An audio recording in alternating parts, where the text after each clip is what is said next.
இரண்டாவது, மதிப்புமிகு மகளிர் திட்டம்.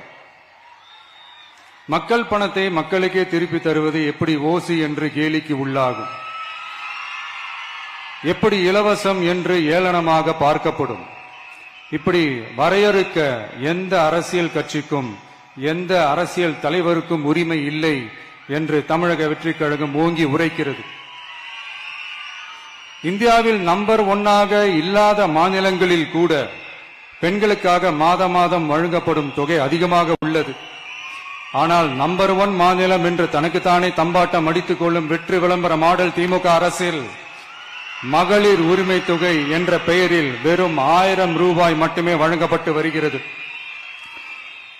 மக்களுக்கு அரசின் சார்பில் வழங்கப்படும் தொகையால் அவர்களின் மளிகை சாமான் வாங்குவது போன்ற முக்கிய செலவுகளில் ஒன்றாவது குறைந்தபட்சமாக வேணும் பூர்த்தியாக வேண்டும். அந்த எண்ணத்தின் அடிப்படையில் யோசித்ததால் நாம் அமைக்க போகும் மக்கள் அரசு இனி 60 வயது வரை உள்ள அனைத்து குடும்ப தலைவிகளுக்கும் மாதம் 2500 ரூபாய்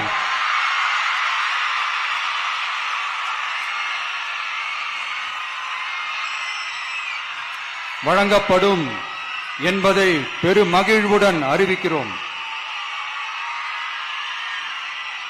இதில் மாநில மற்றும் ஒன்றிய அரசு ஊழியர்களாக இருப்பவர்களின் குடும்பங்களுக்கு மட்டும் விதிவிலக்கு. இப்படி செய்வதால் கூடுதலான குடும்பங்கள் பயனடையும் வாய்ப்பு அதிகரிக்கும் என்பதை நம் தாய்மார்கள் அனைவரும் மகிழ்வுடன் ஏற்றுக்கொள்வர் என்பது நமக்கு தெரியும்.